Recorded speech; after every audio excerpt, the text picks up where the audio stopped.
qu'au départ de la création, les nations n'existent pas.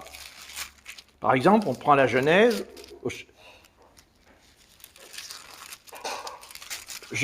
chapitre 11.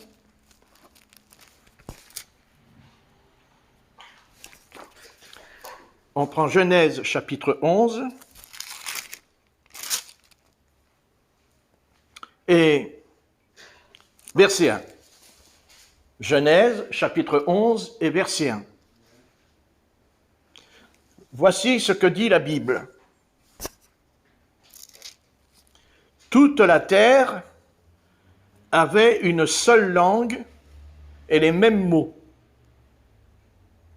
Donc, déjà, au départ, il n'y avait qu'une seule langue. Donc, ça veut dire que les nations n'existaient pas. Il n'y avait qu'un seul peuple sur la terre. L'humanité, il n'y avait pas encore des peuples. Il y avait un peuple. Un peuple, on va le lire. La terre avait une seule langue et les mêmes mots, comme ils étaient partis de l'Orient. Vous voyez ? Ils trouvèrent une plaine au pays de Shinéar et ils y habitèrent. Ils se dirent l'un à l'autre, allons, faisons-nous des briques et cuisons-les au feu. Donc, vous voyez déjà que ça, c'est important, que quand ils construisent la tour, ils ne ramassent pas des cailloux, ils ne ramassent pas des pierres de la nature.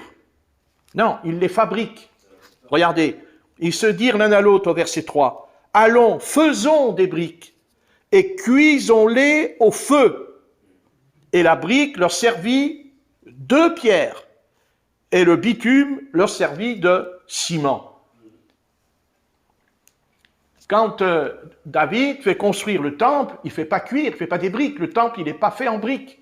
Le temple, c'est des pierres qu'ils ont arrachées dans les montagnes, dans les rochers, et qu'ils ont taillées.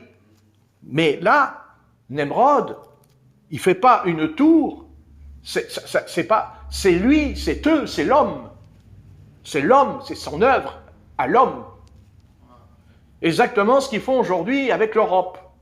L'Europe, ils font l'Europe. Ils font l'Europe. Mais le continent européen, ce n'est pas eux qui l'ont fait, c'est Dieu qui créa le continent. C'est Dieu a déplacé les continents, les plaques. Mais eux, aujourd'hui, ils font exactement comme Nemrod. La tour représente un système dont Nemrod sera un type du premier antichrist qui est venu sur la terre. Parce qu'en fait, il est contre l'Éternel. Il est contre le Seigneur, Nemrod. Puisqu'il s'élève, il monte en faisant une tour qui monte jusqu'au ciel, c'est écrit. Voyez ? Verset 4, ils dirent encore, allons, bâtissons-nous une cité et une tour dont le sommet touche au ciel, et faisons-nous un nom, afin que nous ne soyons pas dispersés sur la surface de toute la terre. Comme aujourd'hui. Aujourd'hui, ils veulent faire l'ordre mondial. Ils ne veulent plus qu'il y ait les nations. Ils veulent qu'il y ait une seule nation avec un empereur. Ils veulent un leader, ils veulent un chef à la tête. Et c'est ce qui va se passer, c'est ce qui va arriver bientôt. Parce que nous sommes entrés dans cette conjoncture, et ce que nous lisons là, on pense que ça n'a jamais existé, l'ordre mondial. Mais le premier qui a voulu faire l'ordre mondial, c'est Nemrod. Nemrod qui était un chasseur. D'ailleurs, vous voyez, au verset 5, il dit « L'Éternel descendit pour voir la ville et la tour qu'il bâtissait les fils des hommes. Et l'Éternel dit, voici, ils forment, voyez, un seul peuple. Donc ça veut dire une seule nation. Il n'y a pas encore les nations, mais il y a une nation, un seul peuple. Et ont tous une même langue, et c'est là qu'ils ont entrepris. Voyez, ils ont entrepris comme aujourd'hui. Et ils ont décidé de faire l'ordre mondial. Ils entreprennent. Et ça a commencé à partir de Yalta. Yalta, c'est quand les 3 chefs d'État se sont rassemblés en 1945, en février 1945, ils se sont rassemblés. Il y avait donc Churchill, il y avait donc le président des États-Unis, Roosevelt, et bien sûr, il y avait Staline. Et tous les 3 ont décidé de bâtir quelque chose, mais ils n'ont pas pu le faire parce que Staline avait du poids plus fort qu'eux. Déjà à l'époque, la Russie était plus fort que les Américains. C'est surtout la Russie qui était très puissante et qui d'ailleurs est arrivée, à Berlin les premiers. Ça peut montrer déjà que la Russie, dont nous savons que c'est Gog et Magog dans la Bible, et aujourd'hui, vous voyez, plus de 70 ans plus tard, ressurgit la Russie, ressurgit ce qui s'est passé à Yalta, dans la conférence de Yalta. Parce qu'ils ont voulu se partager l'Europe, parce qu'à l'époque, ils voulaient se partager l'Europe. C'est ce qui a créé d'ailleurs ce qu'on appelait à l'époque l'Europe de l'Ouest et l'Europe de l'Est, avec le mur de Berlin. Mais, maintenant que le mur est tombé, et on sait que ce n'est pas les Américains qui ont fait tomber le mur, mais c'est l'Église catholique romaine qui, pendant des années, ont travaillé en secret pour que l'Empire soviétique s'écroule, pas l'Empire russe. Pas l'Empire. La Russie, l'Empire soviétique, c'est pas la Russie. Ça, c'est le Parti communiste, avec Karl Marx, qui a fait ça, le communiste. Mais la Russie, ce n'est pas l'Union soviétique. C'est pour ça que l'Union soviétique s'écroule. Elle s'écroule parce que ce n'est pas le plan du Seigneur, ce n'était pas ça le plan de Dieu. Le plan de Dieu, c'est la maison de Russie. Et Poutine a dit que ça s'appelle la maison de Russie aujourd'hui. Comme l'Europe, elle fait aussi sa maison. La maison européenne, on dit. Donc, ce n'est pas nouveau. Car là, dans ce passage, il nous est parlé d'un homme qui s'appelle Nemrod.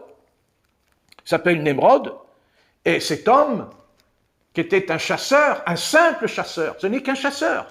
Et pourtant, il va être à la tête de cet empire. Il est à la tête de cet empire terrible. Et c'est même lui, c'est lui qui va lancer les travaux, c'est lui qui va tout mettre en place à lui tout seul. Et il n'est qu'un chasseur. Il n'est qu'un chasseur. Il n'est qu'un chasseur.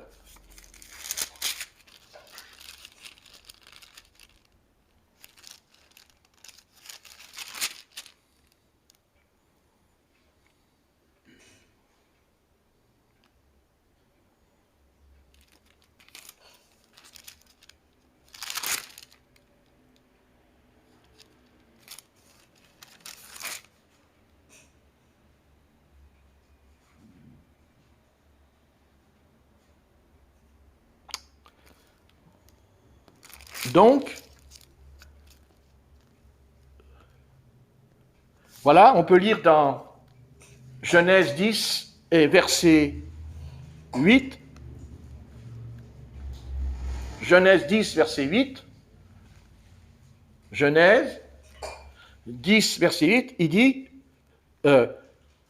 Cush engendra aussi Nemrod, c'est lui qui commença à être puissant sur la terre. Il ne parle pas, c'est pas un peuple qui est puissant, c'est un homme tout seul. Et dit, il fut un vaillant chasseur devant l'Éternel, c'est pourquoi l'on dit, comme Nemrod, vaillant chasseur devant l'Éternel.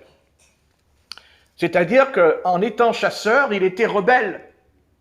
Il était rebelle. Voyez, et chasseur, ça veut dire qu'il a recours à sa nature, à sa force, et il est très puissant, très puissant. Mais en fait, c'est Satan qui est entré en lui, et qui a fait de lui un homme très puissant, très puissant.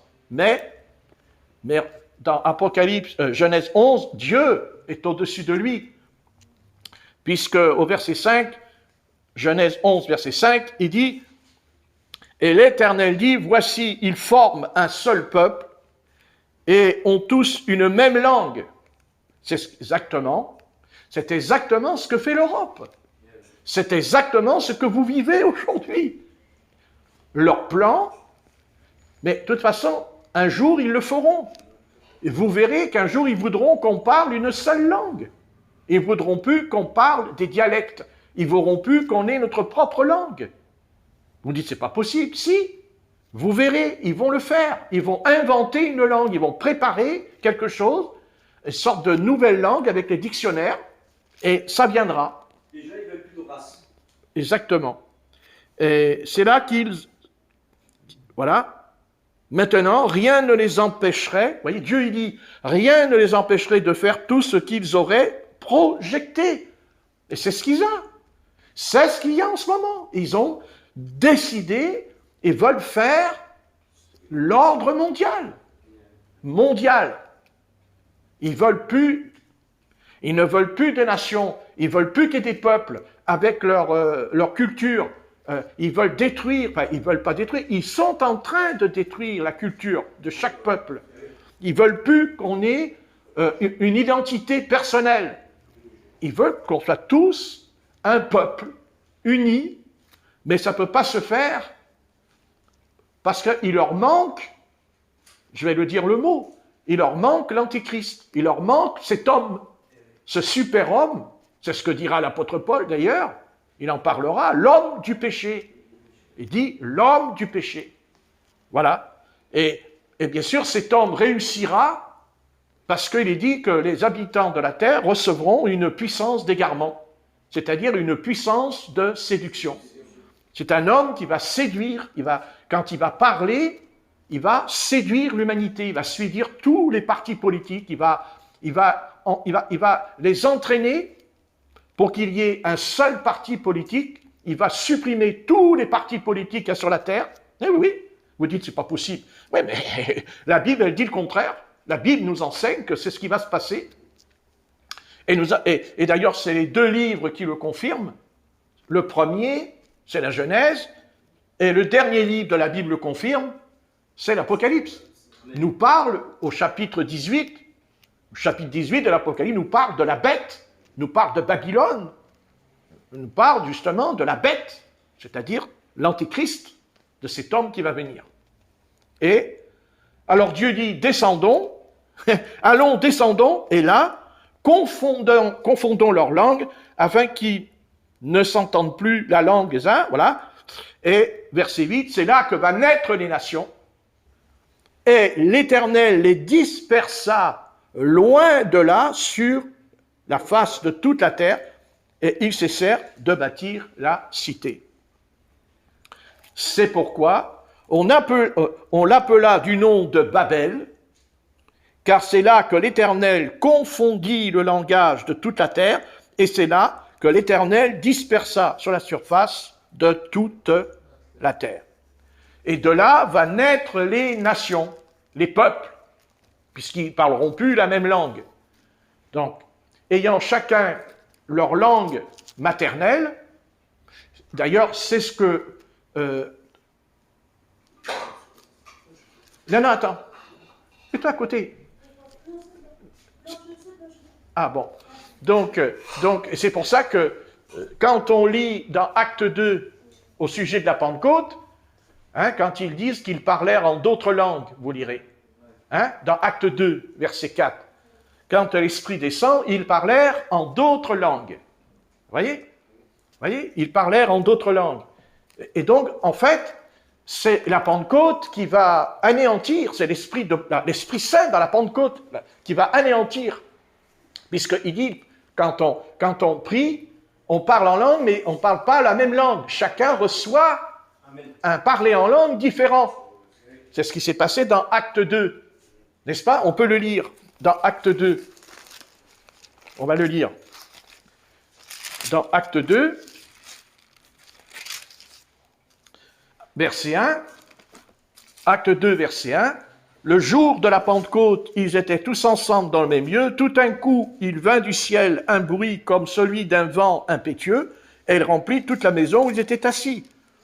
Des langues, verset 3, des langues semblables à des langues de feu leur apparurent, séparées les unes des autres, et se posèrent sur chacun d'eux, et ils furent tous remplis du Saint-Esprit, et se mirent à parler en d'autres langues, selon que l'Esprit leur donnait de s'exprimer. Il y avait en séjour à Jérusalem des Juifs, hommes pieux, de toutes les nations qui sont sous le ciel. Verset 6, au bruit qui eut lieu, la multitude accourut et il fut confondu parce que chacun les entendait parler dans sa propre langue. Ils étaient tous dans l'étonnement et la surprise et ils se disaient les uns aux autres, voici ces gens qui parlent, ne sont-ils pas tous des Galiléens? Et comment les entendons-nous, nous, dans notre propre langue, et chacun dans notre langue maternelle. Padès, Médès, Élamites, ceux qui habitent la Mésopotamie, la Judée, la Cappadoce, le Pont, l'Asie, la Phrygie, la Pamphylie, l'Égypte, le territoire de la Libye voisine, de Cyrène, et ceux qui sont venus de Rome, juifs et prosélytes, crétois et arabes, comment les entendons-nous parler dans nos langues des merveilles de Dieu?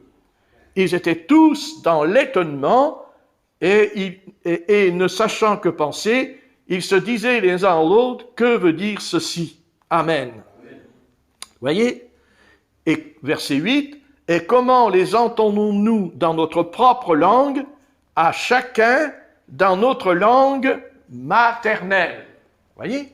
Il y a le parler en langue et les langues, le Seigneur est descendu, voilà, et c'est important de relire le passage, nous allons recommencer à le lire, au verset 5, « Or il y avait en séjour à Jérusalem des Juifs, hommes pieux de toutes les nations qui sont sous le ciel. Au bruit qui eut lieu, la multitude accourut et elle fut confondue parce que chacun les entendait parler dans sa propre langue. Ils étaient tous dans l'étonnement et la surprise, car ils se disaient les uns aux autres, voici ces gens qui parlent, ne sont-ils pas tous des Galiléens? Et comment les entendons-nous dans notre propre langue, à chacun dans notre langue maternelle? Vous voyez? C'est-à-dire ces Juifs de la Galilée qui étaient sans instruction, quand ils ont reçu le baptême dans cet esprit, ils se sont mis à parler en d'autres langues.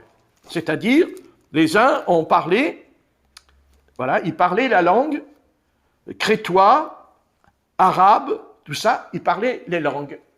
Des langues, c'est-à-dire de la Mésopotamie. Voilà, comme nous, on se met en prière et il peut y avoir un frère qui parle en langue en russe. Un autre, il peut parler anglais. Un autre, il peut parler, je sais pas moi, le mexicain. Il peut parler, d'un coup, il parle en d'autres langues du pays. Et c'est pour ça qu'il faut l'interprétation. Pourquoi? Si un frère se met à parler en russe, on ne peut pas le comprendre. Donc il dit, priez pour recevoir l'interprétation. C'est-à-dire que quelqu'un reçoit le don. C'est-à-dire qu'il comprend le russe. Il n'a jamais appris le russe. Mais l'esprit, il va lui donner d'interpréter. Il comprend le russe. C'est pas un miracle, ce que c'est alors. Amen, gloire à Dieu Seigneur. Voilà. Ça, c'est ce qui s'est passé à la Pentecôte. Et c'est ce qui devrait aussi se passer au milieu de nous. C'est normalement, logiquement, c'est pas qu'il devrait se passer. Ce qui compte, c'est qu'il faut que ces choses qui arrivent, qui prennent leur origine dans le baptême du Saint-Esprit. Parce que qu'est-ce qui produit cette affaire? C'est pas l'homme. C'est pas l'homme. On parle pas là, c'est pas des hommes qui ont été à l'école et qui ont appris à parler les langues. Non, non. On parle de gens qui viennent de la Galilée. Alors la Galilée, excusez-moi, c'est quoi la Galilée? La Galilée, c'est Nazareth, franchement, ce sont des gens sans instruction, entre parenthèses. Et pourquoi on les entendons, nous? Parce qu'ils étaient étonnés, ils les entendaient des gens simples, des pécheurs, Marie, les enfants, les apôtres. C'est quoi, ils se mettent à parler des langues que personne ne pouvait. Il fallait les apprendre. Il fallait les apprendre. Et qu'est-ce qu'ils faisaient quand ils parlaient? Ils disaient des merveilles à Dieu. Ils ne parlaient pas pour dire est-ce que je peux. Ils ne parlaient pas en disant augmentez-moi le SMIC à la fin du mois, par exemple. Non. Ils louaient Dieu. Ils louaient dans les langues. C'est-à-dire qu'ils s'étaient étonnés que comment des Arabes, quelqu'un qui est de la Galilée, qui n'est pas un Arabe, se met à parler en arabe, mais il louait Dieu. Vous voyez? J'étais étonné. Qu'est-ce que c'est que ça? Vous voyez? Ça ressemble un peu comme ce qui s'est passé là, dans Genèse 11, quand Dieu descend, et il parlait une seule langue, et Dieu va les faire parler plein de langues. Donc, comme ils ne se comprenaient plus, puisque ce n'est pas comme nous, qui normalement, on devrait être capable de comprendre, de parler en langue, puisque Paul, il dit, priez afin de recevoir le don d'interprétation. Dans 1 Corinthiens 12, il parle du don d'interprétation. Maintenant, dans 1 Corinthiens 13, il dit que Paul, il parle aussi de quelque chose qui n'est pas dans Acte 2, c'est que Paul dit, il y a la langue des hommes et la langue des anges. Il y a le parler en langue qui vient des hommes, mais il y a aussi le parler en langue des anges. C'est ce que dit Paul dans 1 Corinthiens 13, verset 1. Ce qui est intéressant, c'est que nous, quand on parle en d'autres langues, évidemment, c'est bien sûr, c'est pour former un seul peuple, mais attention, un peuple qui garde son identité, qui ne perd pas son identité. Un peuple qui a sa culture, c'est-à-dire le christianisme, la parole du Seigneur en nous. Attention, ce n'est pas la même chose. Notre langage, on parle en d'autres langues, mais même si on ne comprend pas le parler en langue, mais on est unis quand même. On est unis en Christ.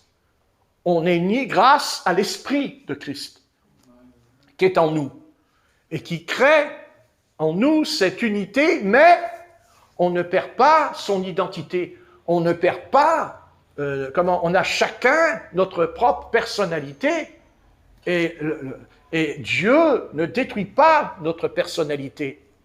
Jamais Dieu détruit notre personnalité. C'est ça la différence qu'il y a. Quand vous rentrez dans un parti politique, chaque parti politique, vous verrez que les gens qui sont dedans, ils parlent pareil. Vous verrez même leur corps humain, il est différent des autres. Vous n'avez jamais remarqué, quand vous regardez la droite, et après vous regardez la gauche, vous n'avez pas vu que c'est différent physiquement? Leur physique, il n'est pas le même. Il est tout à fait différent.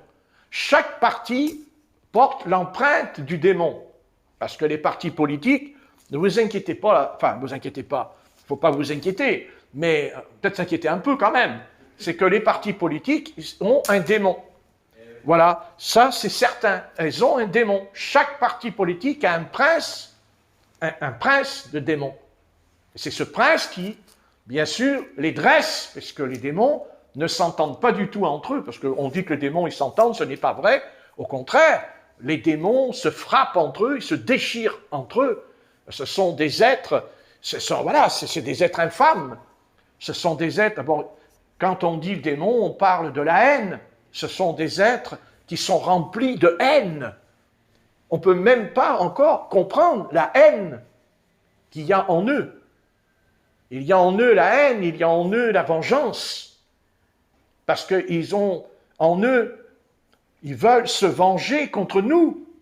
D'abord parce qu'ils ont perdu leur position, parce qu'ils sont déchus, parce qu'ils savent quelle position ils avaient avant la chute de leur père, Satan.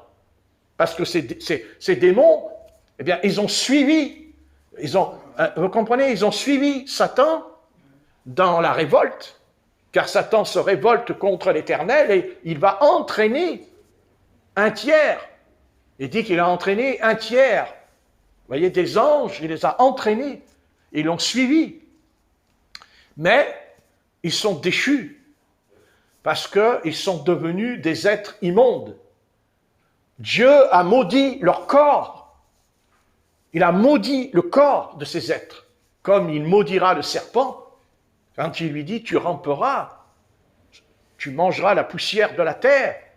Donc Dieu enlève la structure, Dieu enlève tout, et ils deviennent, eh bien, des êtres immondes, des êtres, moi je ne peux pas trop vous expliquer, mais je les ai vus en vision, et moi je les ai vus les démons en vision, et je peux vous dire que, et d'ailleurs les démons, quand on les voit, la première chose qu'on voit chez eux, c'est étonnant d'ailleurs, c'est leur tête, c'est surtout la tête qu'on voit, c'est pas trop le corps, mais c'est leur visage, c'est la tête.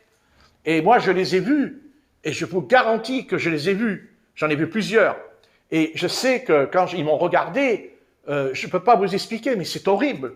Et en même temps, ils tirent la langue. C'est ça qui m'a frappé. Ils tirent la langue, et ils vous menacent en tirant la langue, avec des yeux. Mais alors, c'est épouvantable. Vous voyez ? Mais ce n'est pas des hommes que j'ai vus, c'est des êtres. C'est vraiment des êtres vivants, ils existent.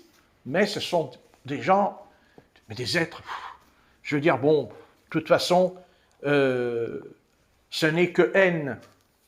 C'est que la haine, de toute façon. Et d'ailleurs, on sait très bien, de toute façon, écoutez, on sait que l'humanité est remplie de haine. Hein, de toute façon, on n'a qu'à regarder ce qui se passe. Hein, comme il y a quelques jours... ce monsieur qui est un ancien gendarme, il le recherche toujours, hein, et qui a tué, vous avez vu, qui a tué l'homme et la femme hein, dans la rue, vous voyez, hein, et après il est parti, il fait comme si rien n'était, mais vous pensez bien que c'est parce qu'il y a une possession, il y a quelque chose d'autre. On ne peut pas tuer quelqu'un, puis après on s'en va comme si rien n'était, mais bien malheureusement, ce sont les démons. Et les démons, bien sûr, vous pensez bien que l'humanité est loin, bien loin de ce qui se prépare. Et bien loin, parce que, vous savez, les hommes voient ce qu'ils peuvent voir, mais ils ne voient pas ce qui est dans l'invisible. Et malheureusement, pour l'humanité tout entière, elle ne le sait pas encore. Elle ne fait que goûter le commencement de la douleur. Ça, c'est certain. Mais de toute façon, ce n'est pas les hommes qui décident dans les choses de la guerre. Vous savez, Satan, c'est un criminel et Satan, c'est un meurtrier. C'est un tueur en puissance. D'ailleurs, c'est pour ça qu'il y a aussi des serial killers, hein, qu'il y a des prédateurs sur la terre. Mais il y a surtout les démons. Voilà, vous savez, les démons, c'est très dur aujourd'hui. D'ailleurs, quand je pense que même l'Église est incapable de concevoir cette chose en elle. Elle le sait, elle le dit, mais elle ne le vit pas. Elle n'est pas entrée dans le combat comme l'Éternel l'avait demandé d'ailleurs à Israël. Parce que quand l'Éternel fait sortir Israël d'Égypte, d'abord, Israël sortira d'Égypte, mais sous le bâton, avec le bâton. Car Dieu, quand il va délivrer Israël, il emploiera la verge. Il n'envoie pas la verge sur Israël, bien qu'Israël va reconnaître aussi le bâton plus tard. Parce qu'en fait, Dieu punit l'Égypte, mais à cause de son péché. Mais Israël, plus tard, va pécher. Et d'ailleurs, ils n'ont pas péché, ils n'ont pas attendu d'être entrés dans le pays de la promesse pour pécher. Ils vont pécher dans le désert du Sinaï. Ils vont transgresser.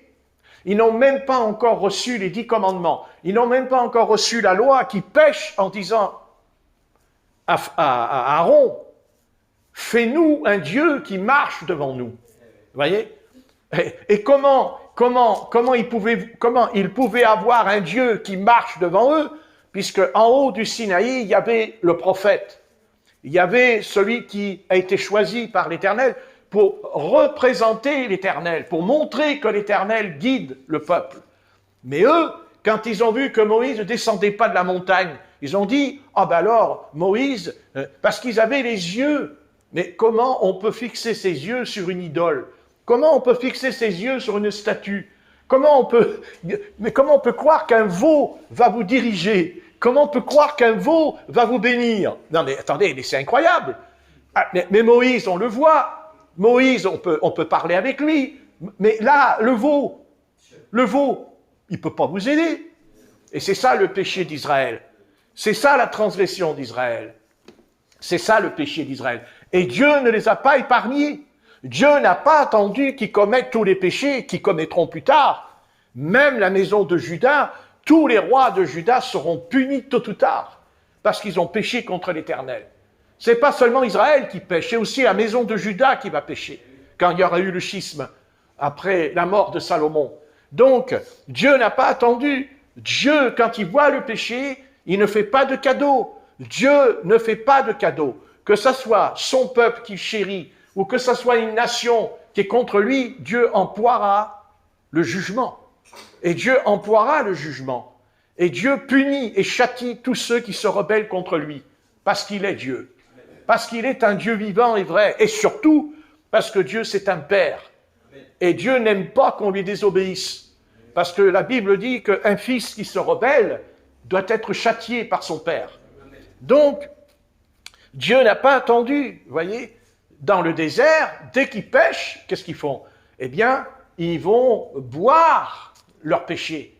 Ils vont boire le péché. Ils vont le boire, le péché. C'est-à-dire, il va faire fondre la statue.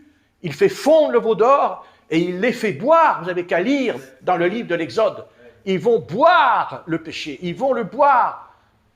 Je ne sais pas quel goût ça avait. Mais enfin, ils ont bu parce qu'ils l'ont fait en or.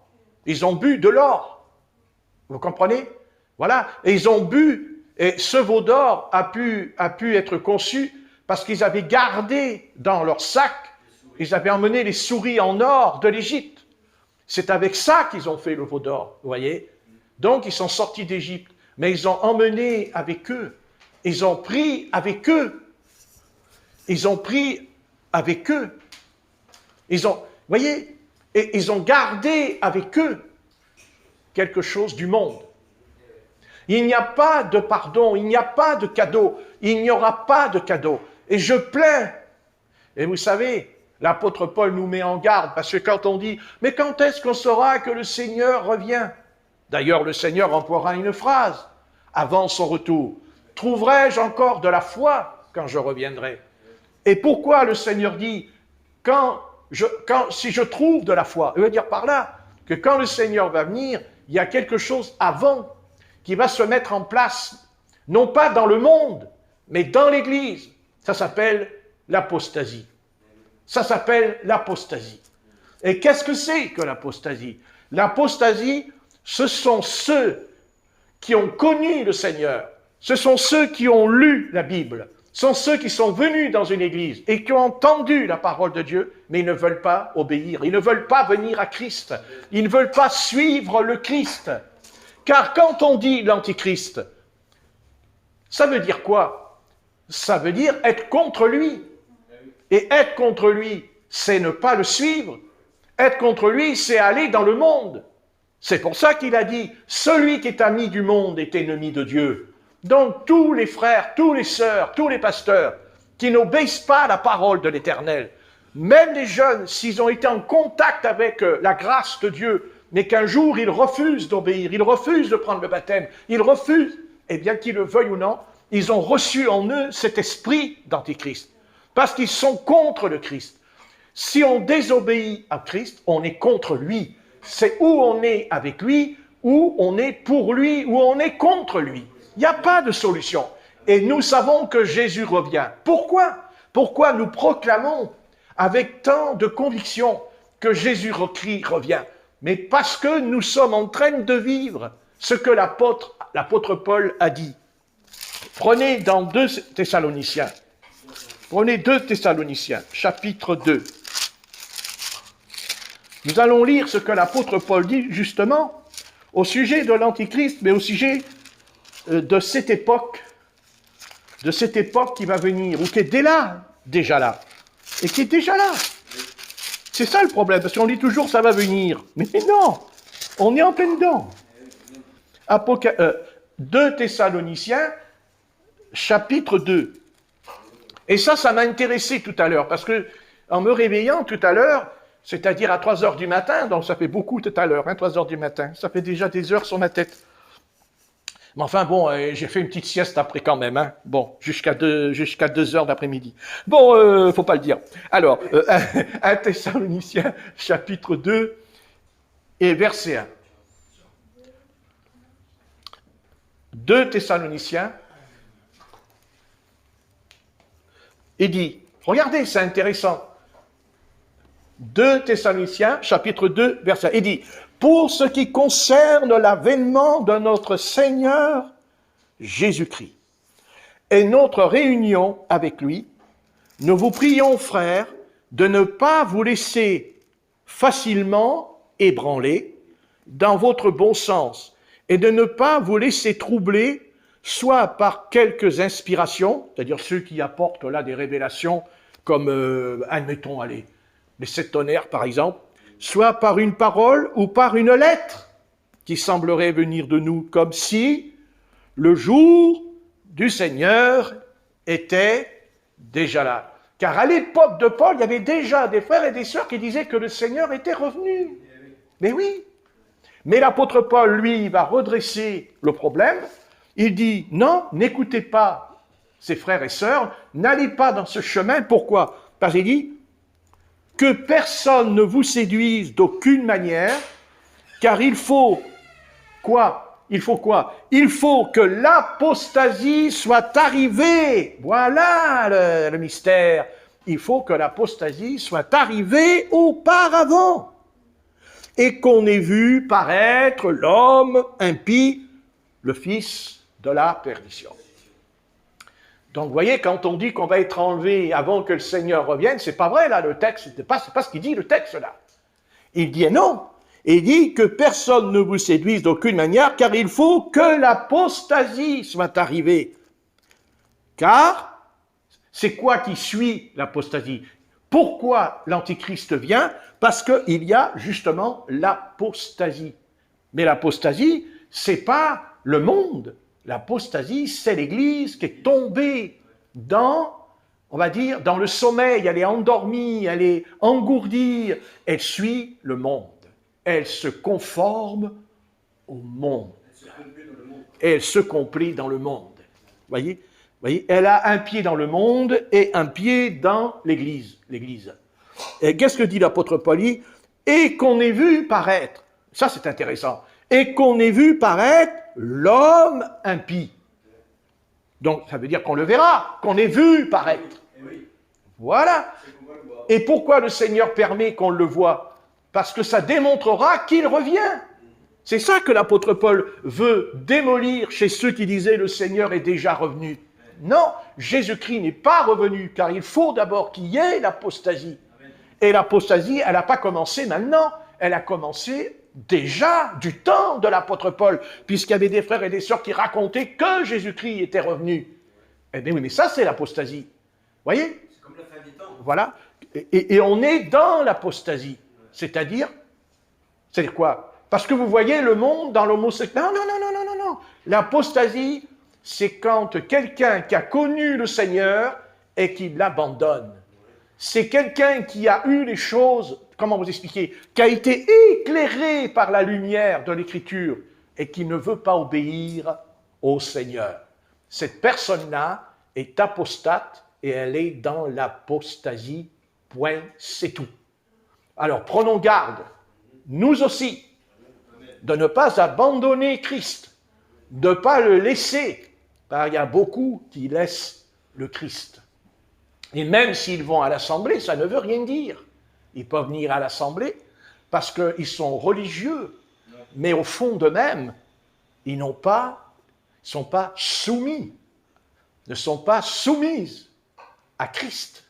Ça, c'est l'apostasie. Et aujourd'hui, on est en plein dedans. Car, vous le savez, que certains d'entre nous ici sont dans cette affaire grave.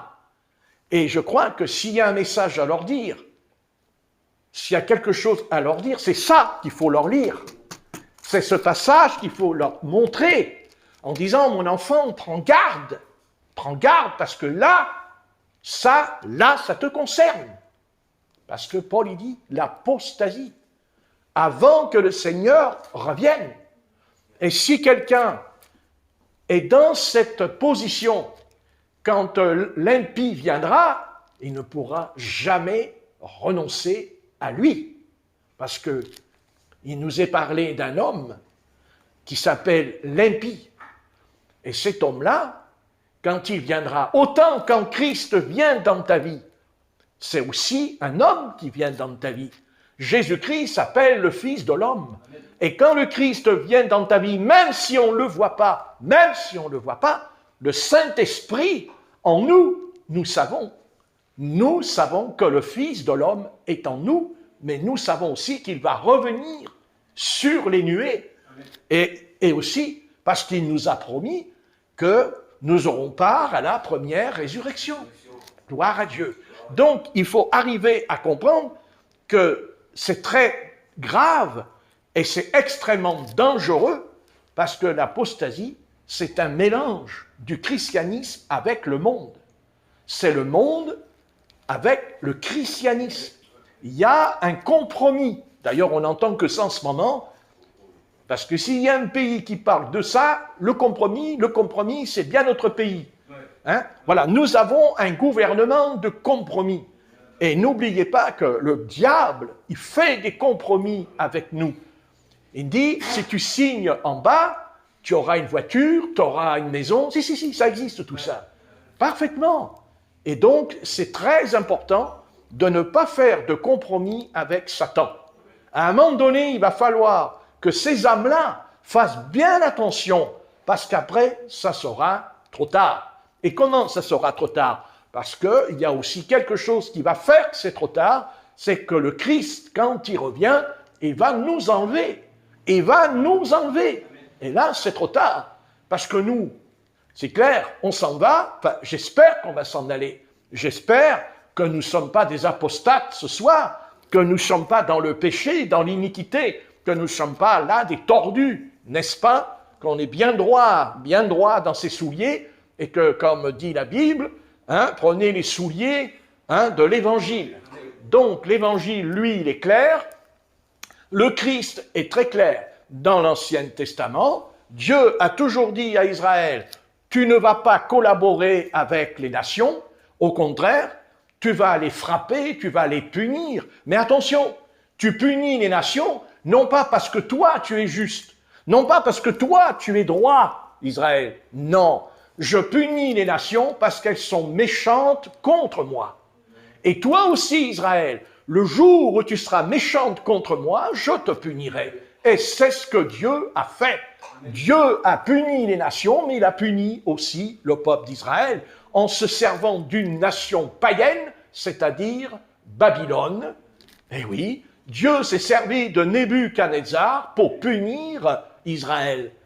Dieu ne voulait pas punir Israël, mais il l'a puni parce qu'ils ont pratiqué les mêmes péchés que les nations, c'est-à-dire ils ont fait passer leurs enfants par le feu, ils ont adoré les idoles, ils ont adoré Baal, Astarté, Moloch. Vous voyez? Mais Dieu l'a dit, c'est pas parce que tu es mon peuple, c'est pas parce que tu es un chrétien, c'est pas parce que tu as pris le baptême, c'est pas parce que tu crois même que tu as reçu l'Esprit que pour autant, le jour où tu marches plus dans mes voies, moi de toute façon, tu peux parler toutes les langues qui est décrites là dans Acte 2, ça change rien. Moi, je suis l'Éternel, ton Dieu, et il va falloir filer droit et bien droit comme il faut. Amen. Et si tu ne veux pas, Dieu il dit, ça va être très clair. Qu'est-ce que dit l'apôtre Paul au verset 4? Il dit, l'adversaire qui s'élève au-dessus de tout, de ce qu'on appelle Dieu. Voyez? Vous avez remarqué la séduction? De ce qu'on appelle Dieu. Excusez-moi, c'est pas le monde. L'apostasie, c'est pas le monde. De ce qu'on appelle Dieu. Et où on parle de Dieu aujourd'hui? C'est dans le christianisme. C'est dans le christianisme qu'on parle que le Messie est venu. C'est pas dans le judaïsme. Dans le judaïsme, on parle de Dieu, mais on ne parle pas du Fils de Dieu. On ne parle pas du Fils de Dieu qui est descendu sur la terre, qui est devenu homme, afin de nous sauver, de nous racheter de tout péché, de toute iniquité. Pas du tout. Donc l'apostasie, ce n'est pas le monde. L'apostasie, c'est un esprit démoniaque qui est dans le peuple du chrétien, dans le peuple chrétien. Voilà, parce que le peuple juif n'est pas chrétien, il n'a pas le Christ. Mais nous, l'Église, a le Christ. Et maintenant, puisque nous avons le Christ, nous serons punis et nous serons jugés plus sévèrement qu'Israël, maintenant. Et cette punition consiste qu'aujourd'hui, il y a des millions de chrétiens qui abandonnent la foi. Et c'est pour ça que le Seigneur dira, « Trouverai-je encore de la foi ?» Pourquoi? Pourquoi il n'y a pas la foi? Je ne parle pas de la foi de croire. Les démons aussi croient en Dieu, ils tremblent. Je parle de la foi apostolique. Je parle de la foi de la Bible. Je parle de la doctrine apostolique, celle qui a été annoncée dans Acte 2, verset 38. Que ferons-nous, hommes, frères, pour être sauvés? Vous la connaissez, la formule. Vous ne vais pas vous la réciter, vous la connaissez par cœur. À force, ça veut dire, purée, il va ressortir Acte 2, 38. Celui-là, ça fait 20 ans que je l'entends, Acte 2, 38. Bon, repentez-vous, que chacun de vous soit baptisé. Alléluia. Au nom du Père, du Fils et du Saint-Esprit. Ah, ils n'ont pas compris, c'est pas grave. Alors, au nom de Jésus-Christ. Ouais, mais, non, mais je sais, je répète souvent cette phrase. Mais si je la répète, c'est fort possible que Dieu la répète aussi, parce qu'il y a des millions de chrétiens qui ne sont pas baptisés au nom de Jésus-Christ. Et nous avons cette bande de soi-disant pasteurs, parce que pour moi, si tu es pasteur, si Dieu t'a appelé, si Dieu t'a donné une vocation céleste, comment tu peux annoncer une erreur ou une hérésie? Et sachez que l'apostasie, c'est l'hérésie. Oui, l'apostasie, c'est l'erreur. Parfaitement. L'erreur. Et Dieu ne nous appelle pas à rester dans l'erreur. On peut être dans l'erreur. Mais le jour où on reçoit l'Esprit de Christ, on ne reste pas dans l'erreur. Parce que la Bible dit, c'est l'apôtre Pierre qui l'a dit, que le Saint-Esprit nous conduit dans toute la vérité. Car il dit, vous avez reçu l'onction. Oui ou non? Hello, il ne faut pas bâiller, il faut se réveiller. Donc, de reçu l'onction. Alléluia. L'onction. L'autre, il a besoin d'une onction de réveil. L'onction de réveil. Voilà, moi, je ne suis pas ici pour faire qu'il y ait l'onction du sommeil. Et l'onction de réveil. Bon, on se réveille de sa torpeur. Parce que là, il y a un problème. Donc, pourtant, j'ai une voix qui empêche de dormir. Mais j'ai l'impression que plus je parle, et plus on a envie de dormir. Non. Ah bon, bien. C'est clair. C'est très clair. Et très bien, ce frère. Bon, alléluia. Gloire au Seigneur. Bon, je ne vais pas trop continuer parce que je pense que l'heure arrive. Mais je pense que... écoutez bien. Écoutez. Alléluia. Bon, bien aimé, ça nous fait un peu trembler. Pas pour nous. Parce que nous, notre position, on l'a prise. De toute façon, on n'est pas parfait, mais on a pris position. Et de toute façon, on n'a pas envie de la changer, la position. D'abord parce que Dieu ne veut pas, mais on ne la changera pas. Mais je crois qu'il faut faire attention parce que je crois qu'il va faire très attention à ce passage. Parce que, attention, hein. Attention, parce que ceux qui ne vont pas être enlevés, peut-être que nous, on le verra, le petit gars. On va le voir. Mais on fout le camp. On s'en va. Mais malheur à ceux qui vont rester. Malheur. Parce que comme il a un règne de 7 ans, et que c'est au bout de 3 ans et demi qu'il va rompre l'alliance avec Israël, donc ça veut dire que les premiers 3 ans et demi, il va séduire. Même les chrétiens. Mais attention, il va les séduire parce que justement, il y a en eux l'esprit d'apostasie. C'est-à-dire parce qu'ils ont un pied dans le monde. Un pied dans le monde. On n'a pas le droit même de mettre ses orteils dans le monde. Un seul orteil. Et vous êtes contaminé, et vous êtes empoisonné. Eh oui. Ben oui, c'est comme le Covid, c'est exactement là pareil. C'est contagieux. Et l'esprit du monde, il est contagieux. L'esprit du monde, vous savez ce qu'il est? Il a une puissance d'influencer les âmes. Voilà. Et je vous le dis, c'est pas qu'ils sont mauvais. Non, c'est pas qu'ils sont mauvais ou mauvais, mais ils sont influençables. Ils se sont laissés influencer par l'esprit du monde.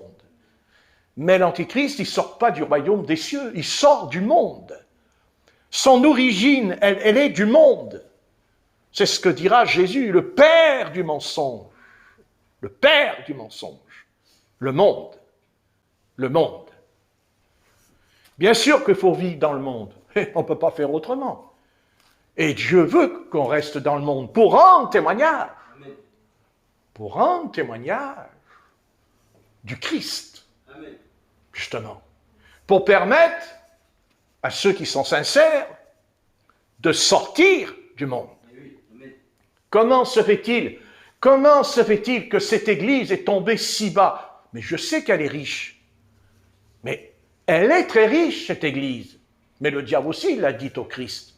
Tous les trésors de la terre, je te les donnerai. C'est pas un problème. Les pasteurs qui sont riches, ils devraient bien réfléchir à ce problème en eux. Ce n'est pas vrai. Le Seigneur pourvoit à nos besoins. J'ai pas dit que le Seigneur fait de nous des pauvres types. Non, non. Le Seigneur donne aussi la bénédiction. Mais si jamais cette chose devient mondaine, devient opulente, excusez franchement mon message, mais franchement, s'il y a des pasteurs qui m'entendent et qui sont riches, qui ont des bagues en or au doigt, des cravates, je ne sais pas à quel prix, des costumes, non, non. Non, mon Seigneur Jésus, non. Mon maître dans l'Évangile avait une tunique sur lui. Et en plus, ils le sont partagés entre eux, sa tunique. Alors, je n'ai pas dit qu'on ne va porter qu'une chemise. Marquez, moi, comme mon regardez, elle est toujours la même depuis pas mal de temps. Mais c'est un exemple qu'il ne faut pas prendre exemple. Attendez, portez des chemises, vous êtes libre. Mais je veux dire par là, non, Seigneur, non. Un vrai serviteur du Seigneur, il n'est pas mondain. Ce n'est pas vrai. J'ai pas dit qu'il ne peut pas avoir une voiture, mais il ne cherchera pas. Non, sincèrement, non. Je ne veux pas m'étendre là-dessus. Mais quand je les vois, franchement, ils me font de la peine. Ils me font de la peine parce que, voyez, ils sont tellement convaincus d'être dans le vrai, parce qu'ils ont beaucoup de monde. Ah, ils ont beaucoup de monde. Ah, ouais. Ouais, non, mais ça, de toute façon, ça, c'est comment? Ça, c'est la preuve que tu as un ministère. Parce qu'il y a beaucoup de monde. Oui, mais le monde qui t'entoure, il est dans le monde. Alors, tu sais ton monde, tu peux te le garder. Garde-le, ton monde. Moi, je veux qu'il y ait du monde, mais je n'ai pas envie qu'il y ait beaucoup de monde. Par contre, les 2 ou 3 réunis au nom du Seigneur, ils sont dans le Seigneur. Ils sont clairs et nets. Point, c'est tout. Donc, ne tombons pas là-dedans. Vous savez, l'apôtre Jean, quand il a eu la vision dans l'Apocalypse au chapitre 3, quand il dit, tu dis que tu es riche, mais tu es pauvre, vous savez, eh bien écoutez, on est pauvre, c'est vrai, mais ça ne fait rien à l'intérieur. À l'intérieur, nous, on sait. Amen. On sait. D'accord? On ne va pas s'acheter des costumes à 6 000 €. On ne va pas s'acheter des chaussures à 1 000 €. On ne va pas avoir des voitures qui coûtent 50 000 €. Ce n'est pas mon Seigneur. Moi, vous savez, mon Seigneur, c'est Ésaïe 53, n'avait ni beauté ni éclat pour attirer nos regards. Il s'est élevé comme une faible plante, un rejeton qui sort de la terre. Amen. Et vous savez, ça, c'est notre Sauveur. Mais je n'ai pas dit qu'on doit être pauvre. Dieu bénit. Amen. Mais si il arriverait qu'il nous donnait de l'argent, il faut aussi partager avec ceux qui n'en ont pas. Amen. Et Dieu redonnera, et Dieu redonnera. Amen. Parce que quand Dieu nous donne de l'argent, c'est parce que Dieu nous appelle à non pas à être riches, mais à être un canal. Amen. Un canal, c'est quoi? Eh bien, l'eau, elle arrive au travers du canal. Elle ne reste pas, elle va. Elle va. pour arroser les champs au loin. Et nous, si Dieu dit, tiens, je te donne de l'argent, c'est parce que tu es un canal. Tu feras ceci, tu feras cela. C'est comme ça que ça fonctionne. Et tous ceux qui sont... Vous voyez, c'est ça la bénédiction de l'Éternel. Dans le royaume de Dieu, il n'y a pas de riches. Il n'y a pas de pauvres non plus. Pas du tout. Il y a l'égalité. Il y a la justice. Car Dieu est juste, dit la Bible. Et Dieu l'a dit, et dit, heureux ceux qui pratiquent la justice. C'est écrit dans la Bible. Donc pratiquons la justice. Si Dieu dit tu as de l'argent, c'est parce que tu es un canal. Et si tu es un canal et que l'argent circule au travers de toi pour aider ton prochain, je n'ai pas dit qu'il faut aider tout le monde. C'est Dieu qui va nous diriger en disant tu feras ceci, tu feras cela. Mais à notre tour, le canal, qu'est-ce qu'il va faire? Eh bien, l'eau ne va pas s'arrêter. Non. Pourquoi? Parce que l'eau qui va partir, elle revient vers toi. Elle va revenir vers toi. Comment elle revient? Mais parce que Dieu te remplira de l'Esprit Saint. Il te remplira de l'Esprit de l'Éternel. Tu seras inondé de l'Esprit de l'Éternel. Ça fait que même si tu donnes de l'argent, ça ne te fera rien parce qu'il y a une richesse qui est au-dessus de ton argent. C'est la visitation de l'Éternel en toi, la puissance de Dieu qui descend dans ton corps quand tu commences à prier par la foi. Vous voyez? Donnant, donnant. C'est ça la Bible. Ne cherchons jamais ces choses. Recherchons le Christ. Cherchons sa face.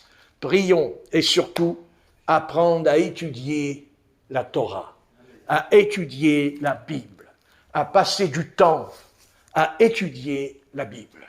Et le reste, Dieu s'en chargera. Car Dieu n'a jamais dit qu'on n'aura pas de problème. Au contraire, il a dit que pour le suivre, il faut renoncer à soi-même. Donc vous voyez que Dieu nous parle de notre ego qui est en nous, car nous avons tous un ego, n'est-ce pas? Et c'est Dieu qui le brise par sa puissance. Soyons un canal, soyons humbles et ne cherchons pas ces choses. Ne courez pas après ces choses. Et ne fréquentez jamais ces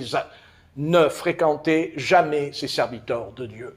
Ça ne sera jamais bon pour le peuple de Dieu. Ce n'est pas vrai. Ce n'est pas vrai. Vous savez, le peuple de Dieu saura ce que le pasteur est dans sa vie. Il est le représentant de l'Éternel. Et un pasteur qui n'est plus capable de représenter Dieu, je ne parle pas de représenter Dieu dans des discours, je parle dans sa chair, dans son tempérament, dans sa nature, dans son caractère. Il est là pour représenter Dieu, mais il n'a pas que ça en lui, le pasteur. Il doit être accompagné de la colonne de feu. Il doit être accompagné de la colonne de nuée. Alors aujourd'hui, on ne verra pas la colonne de nuée, et on n'en a pas besoin, parce que chacun de nous avons reçu le baptême de l'Esprit en nous. Alléluia. Dans l'Ancien Testament, il fallait qu'il voie la colonne de feu. C'était le Saint-Esprit qui descendait sur Moïse, mais il le voyait, mais il ne le recevait pas. Tandis qu'aujourd'hui, ce n'est pas le pasteur, c'est tout le monde. Repentez-vous, que chacun de vous soit baptisé dans le nom de Christ, mais après c'est fini, et recevez le don du Saint-Esprit. Gloire à Dieu. Recevez le don de l'Esprit. C'est pour toi, c'est à toi de décider. Si tu n'as pas envie d'aller boire à la rivière, Dieu ne te forcera pas.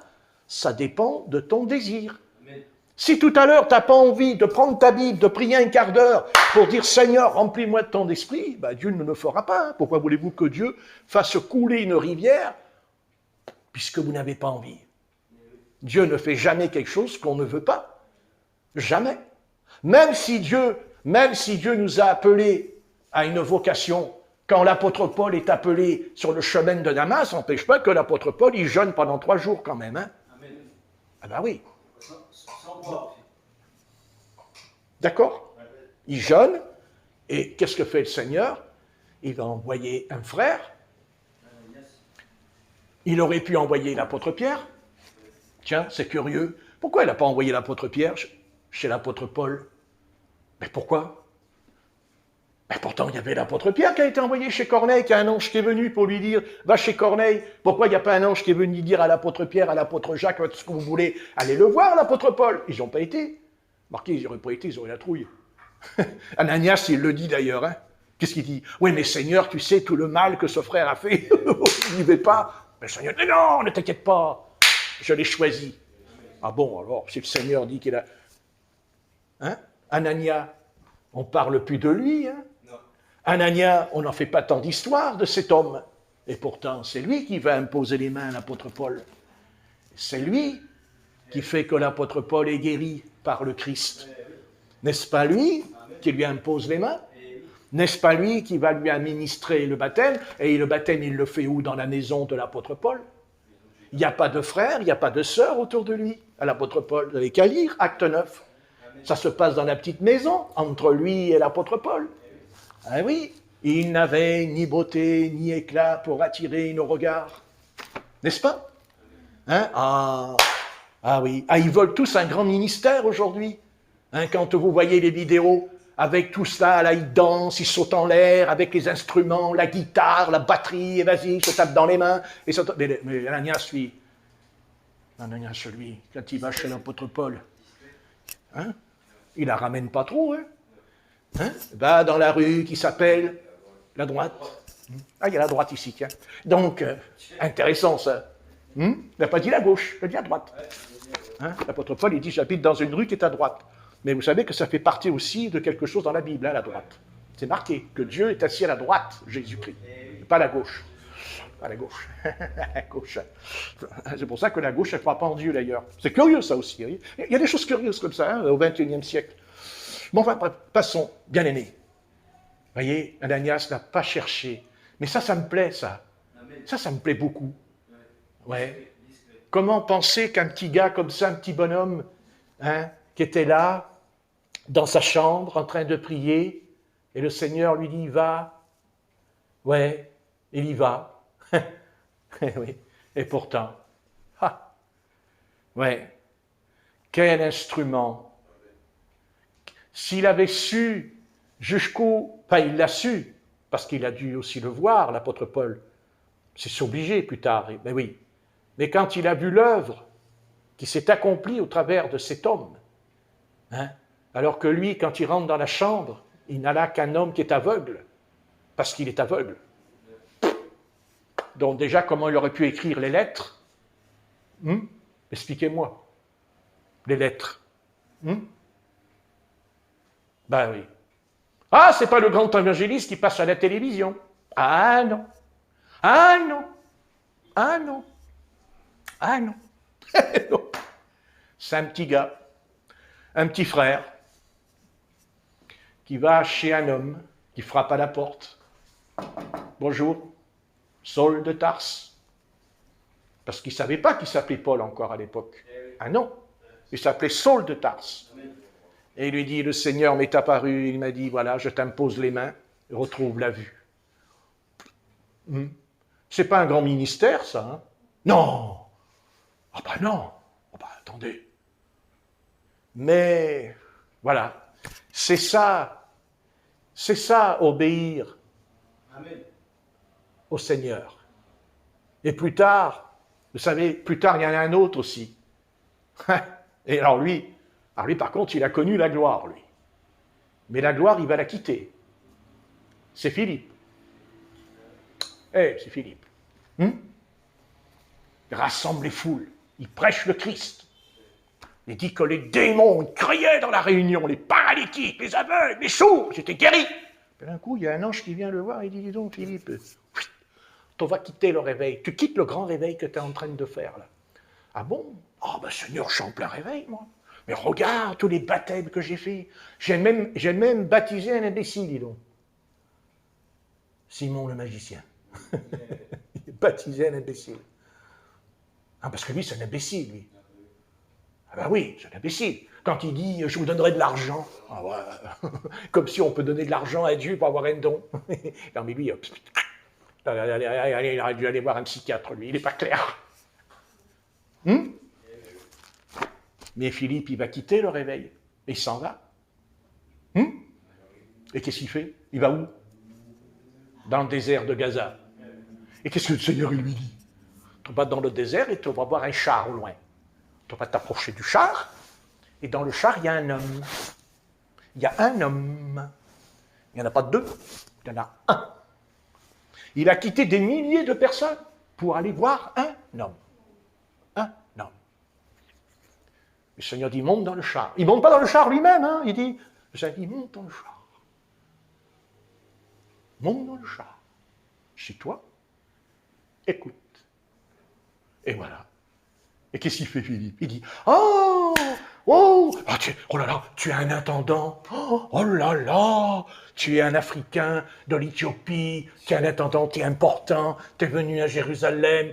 Oh, faut que je te présente, viens avec moi. Allez, on repart tous les deux. Et puis écoute, parce que Philippe, il nous a toujours pas dit comment il s'est déplacé pour y aller. C'est pas écrit. Après, on sait comment il se déplace. Il monte en haut et il disparaît. Et il fait 50 km dans l'air, le gars. Et il devait avoir une voiture volante. Peut-être. Parce qu'il y a bientôt des voitures volantes qui vont sortir. Prenez votre voiture et puis la voiture, elle s'envole. Bientôt, vous verrez des voitures qui passent devant votre fenêtre. Vous voyez? Non, mais ce n'est pas des blagues, c'est sérieux. Non, mais ce n'est pas des blagues. Ils sont en train de fabriquer la voiture qui va voler. Ah oui. Comme s'il n'y a déjà pas assez de problème, les oiseaux, ils ne vont rien comprendre. Ils vont dans des voitures qui vont passer comme ça devant eux. Les pigeons, ils vont dire, tiens, on va aller faire les cacas sur la voiture qui plane là, dans le ciel. Ouais. Mais Philippe, on ne sait pas comment il y a été, mais il y a été. Pas parce que lui, il y va, mais parce qu'un ange va lui dire d'y aller. Il n'est pas dit que c'est le Saint-Esprit qui lui a dit d'y aller. Il dit, mais par contre, c'est l'Esprit qui lui dit de monter dans le char, vous lirez. L'Esprit monte, c'est marqué. L'Esprit. Vous voyez? Voilà, il a fait son travail. Il a fait ce que le Seigneur lui a demandé. Voilà, il a fait exactement comme Anania, il a fait son travail. Pas de spectacle, pas d'estrade, pas de micro, rien. Voilà. Mais il n'y avait personne autour d'eux. Eh oui. Vous savez, ils sont loin d'être intéressés par ce genre de ministère aujourd'hui. Je ne crois pas. Je ne crois pas. Et puis de toute façon, ils diront que tu n'as pas de ministère, de toute façon. Mais Philippe, il n'a pas fait venir. Il l'a baptisé dans le désert. Devant personne. Comme l'apôtre Paul. Eh oui. Et après, il est reparti chez lui. Discrètement. Voilà. Ça s'appelle un ministère caché. Ça s'appelle...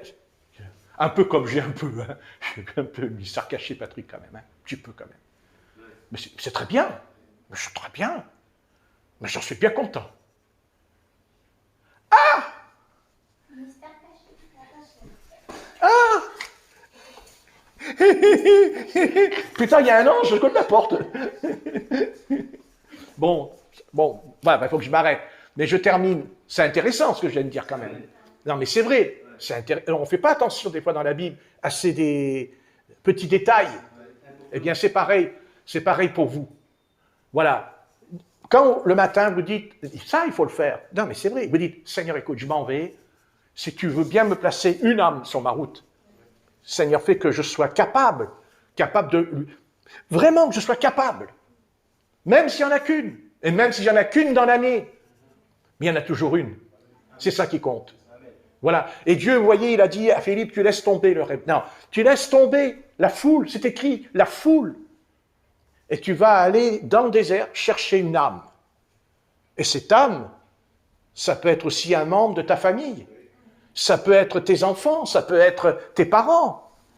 Ça peut être ton père ou ta maman, ton frère. Mais voilà, c'est ça, une âme. Et Jésus-Christ est venu sur la croix du Calvaire.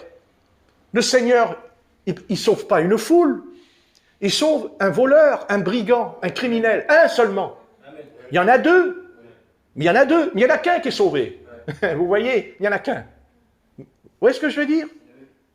Et on pourrait même penser, après tout, le criminel qui est sur la croix, il aurait pu se dire en lui-même, finalement, cet homme qui meurt, il est venu parce que je meurs avec lui. Autrement, je ne serais pas sauvé s'il n'était pas à côté de moi. Et qu'est-ce qu'il rencontre, ce brigand? Il rencontre quoi? Un Jésus qui est habillé comme Milord? Un Jésus qui est en pleine santé? Un Jésus Jésus superstar, comme on voit, hein, excusez-moi, franchement. Non, on voit un Jésus qui est sur la croix. Un homme qui est brisé, blessé, hein, et qui pisse le sang. Et pourtant, cet homme-là va dire à Jésus, souviens-toi de moi quand tu viendras dans ton règne. Voilà, c'est ça l'évangile, le vrai évangile. Et cet évangile-là, bien-aimé, il n'y a pas d'apostasie dedans. Il n'y a pas d'apostasie. Vous savez pourquoi? Parce que ces deux âmes-là, qui vont entrer en contact avec ces deux-là, hein, qu'est-ce qu'ils font? Ils vont suivre Jésus. Voilà, ils vont le suivre. Et le contraire, c'est ça le contraire de l'apostasie. C'est que c'est quelqu'un qui connaît le Christ, mais qui va aller jusqu'au bout, qui va rester fidèle jusqu'au bout. Quelles que soient les épreuves, il ira jusqu'au bout. Tandis que l'apostasie, c'est ceux qui ne vont pas jusqu'au bout. C'est ceux qui ont commencé, mais qui ne vont pas jusqu'au bout, qui s'arrêtent en chemin. Et pourquoi ils s'arrêtent? Parce qu'ils n'ont mis pas deux pieds, mais parce qu'ils ont mis un pied dans le monde. Voilà, les amis, les copains, les copines. Méfions-nous des amis. Méfions-nous des amis. Vous savez, les amis dans le monde, ils ont toujours de bonnes intentions pour nous. Mais attention, ils vous diront, quand vous serez avec eux, ils vont dire, écoute, tu peux parler, mais arrête. Tu ne vas pas nous parler du Christ toute la journée. Hein, on t'écoute 5-10 minutes, d'abord parce qu'on veut te faire plaisir, n'est-ce pas? Mais après, ils vous diront, oh, stop. Hein, stop. Parle-nous du football. Et alors là, par contre, si vous parlez du football, ils ne vous diront pas stop. C'est comme dans la rue, des fois vous parlez avec un, d'un seul coup vous parlez du football, le gars il vous écoute, vous savez. Puis à un moment donné, ah mais oui, bah, vous savez qu'il y a le Christ qui est venu. Et à un moment donné, il dit, oh là là, non, le foot. Tu vois? Parce que Satan fera tout. Que quand vous parlez de Dieu, le diable fera tout pour que votre conversation soit coupée et arrêtée, parce que le diable sait qu'au moment où vous parlez de ce Christ-là, le vrai, à condition que vous le vivez, ce Christ, en vous, le diable va dire silence, tais-toi, parce qu'il a peur au fond de lui, parce que le diable, il a quand même la trouille. Papa, il a peur, il n'a pas peur dans le sens des hommes, le diable, mais il a peur quand même que ton âme soit sauvée. Ça, il en a la trouille que ton âme soit sauvée. Parce que ça lui coûte cher, ça. Quand une âme ne va pas aller dans son enfer pourri, n'est-ce pas?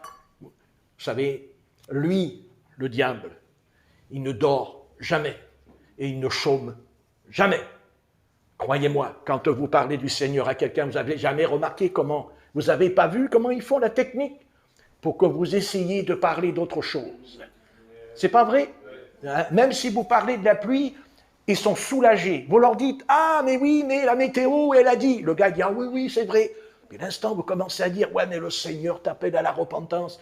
Est-ce que tu connais? Ouh là là. Et d'un seul coup, vous savez, il dit, oh là là, non, ça va. Ça va un petit peu. Et même dans la famille, comment expliquer que dans une famille, il y a les gosses, les enfants, les parents, les grands-mères, et à un moment donné, vous parlez du Christ d'un coup. Vous avez la grand-mère, dis donc, oh purée, les cheveux, dis donc, ils sont plus blancs que blancs d'un seul coup.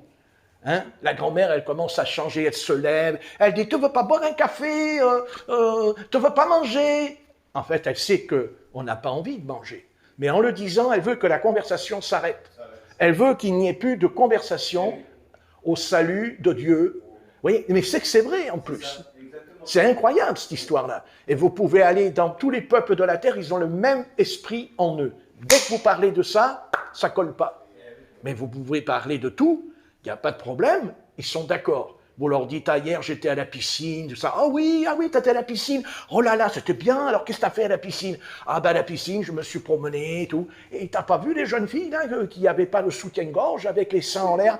Ah ben, ça je peux pas le dire parce que je suis au Seigneur. Là je peux pas répondre quand même. Là je suis un peu gêné, vous voyez. Il va pas le dire, ah oui je les ai vus s'il est chrétien. Parce qu'il va pas dire je suis chrétien, puis après il a vu les jeunes filles au bord de l'eau qui est nue. Il peut pas le dire. Mais enfin il peut pas le dire, mais il les a vues quand même. N'est-ce pas? C'est comme un frère que j'ai connu, qui était israélite. Et je me rappelle, j'étais en voiture et à un moment donné, j'étais à la Pointe-Rouge, là-bas, je voulais aller prier dans les montagnes.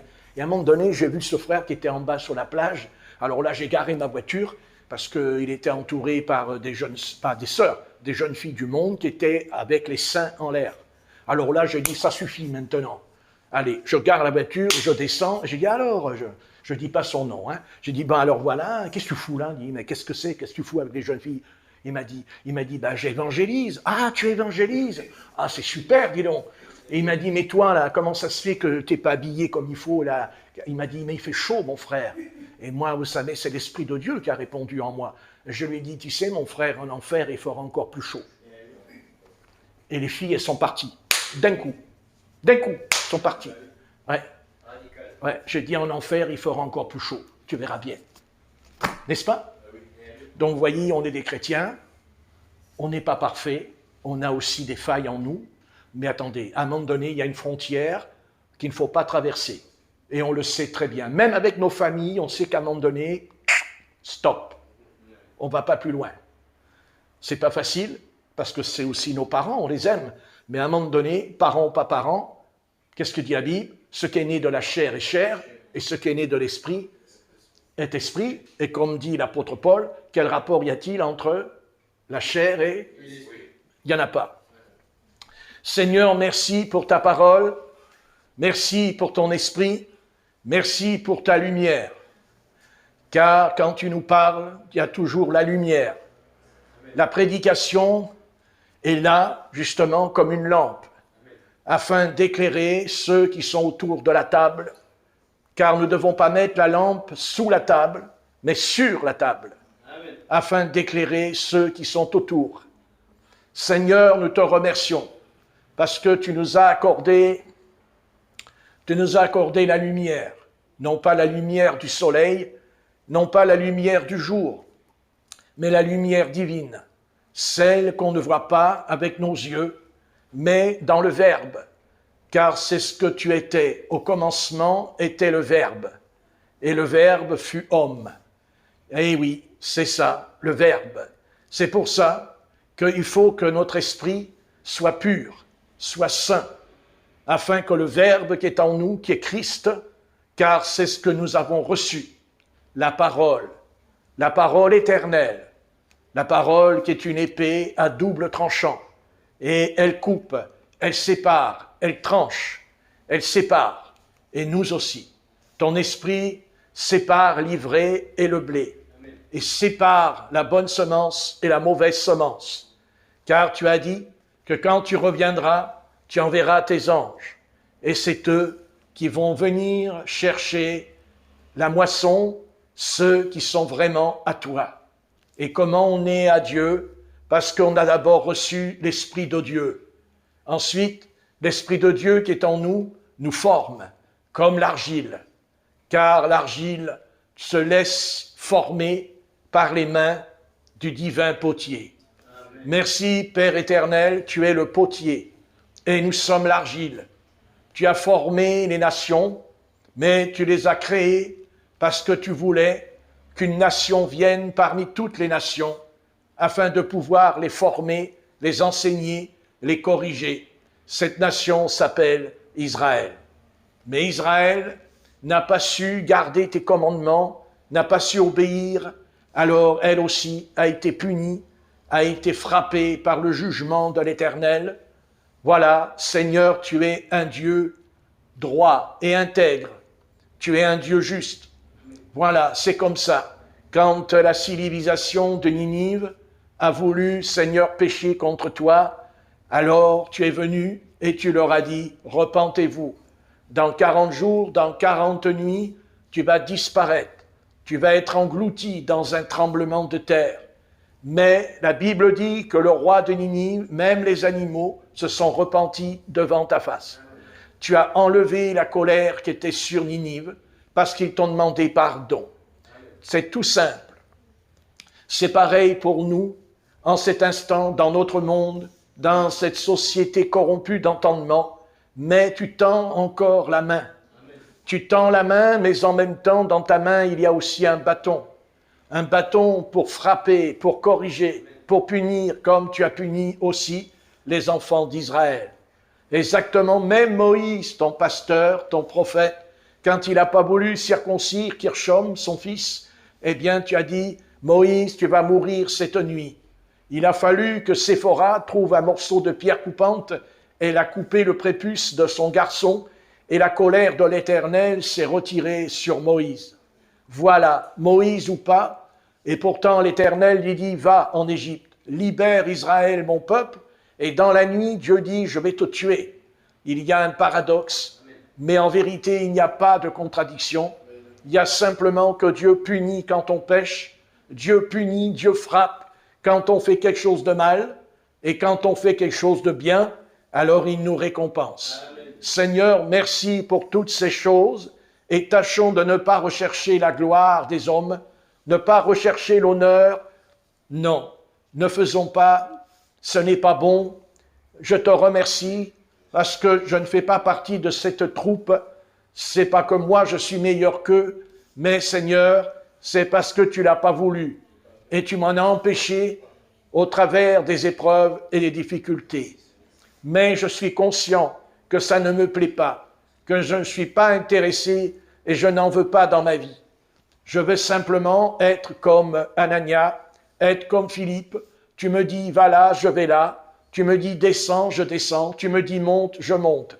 Je ne cherche pas à comprendre. C'est toi qui me l'as dit, ça me suffit. Je vais de l'avant. Et même s'il n'y aurait qu'un pécheur, qu'il n'y aurait qu'un seul baptême dans l'année, c'est déjà un miracle. Je t'en remercie d'avance. Garde-nous fidèles. Garde-nous jusqu'au bout. Que jamais nous puissions faire comme beaucoup qui t'abandonnent en chemin, qui te tournent le dos. Non pas qu'ils ne sont plus chrétiens, mais ce sont des chrétiens, Seigneur, qui ne sont pas à la gloire de ton nom. Ce sont des croyants qui ne t'honorent pas, peut-être des lèvres, mais le cœur n'y est pas. Il y a une contradiction en eux. Ils parlent du Christ, ils disent qu'ils croient en toi, mais ils désobéissent toute l'année à tes commandements. Éternel, Dieu d'Abraham, Dieu d'Isaac et Dieu de Jacob. Éternel, Dieu d'Abraham. Oui, Abraham, le père de la foi. Celui qui a dit à l'Éternel, s'il y a 50 justes, est-ce que tu sauves? Et tu as dit oui. Et s'il n'y en a que 10 ou 5, tu as dit oui. Merci Seigneur. Tu vois, même pour 5, tu le feras. Et tu l'as fait pour Paul. Tu l'as fait, Seigneur, pour l'Éthiopien, comme tu l'as fait pour le brigand sur la croix. Au moment où on se repent, alors Éternel, tu changes d'avis. Tu as prévenu chacun de nous, tu nous as mis en garde. À nous de réfléchir, à nous de voir, à nous de comprendre. Et comment comprendre si d'abord on ne lit pas la Bible?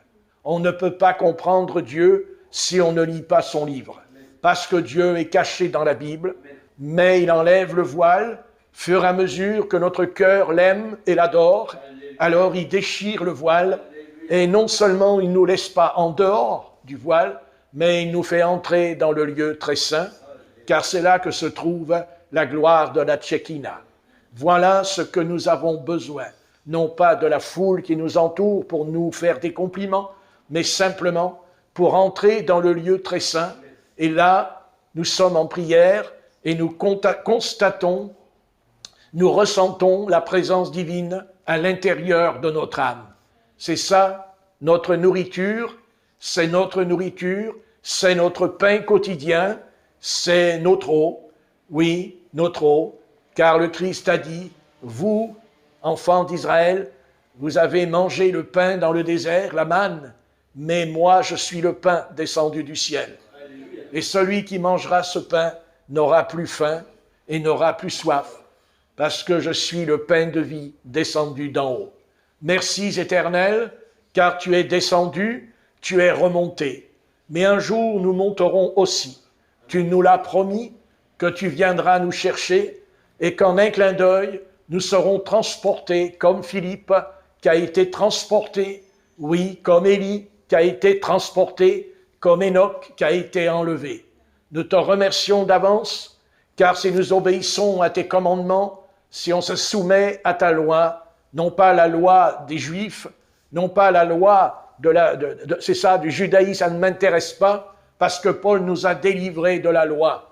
Il n'a pas dit qu'il n'y a pas la loi, mais il nous a délivrés de la loi pour marcher dans la grâce qui a accompli la loi. Et la loi s'accomplit en nous, non pas par des œuvres, non, mais par l'amour de Christ qui est en nous, afin de l'aimer. Alléluia. de l'aimer avec sincérité. Amen. À lui soit l'honneur, la gloire et la louange au siècle des siècles. Amen. Amen. Gloire à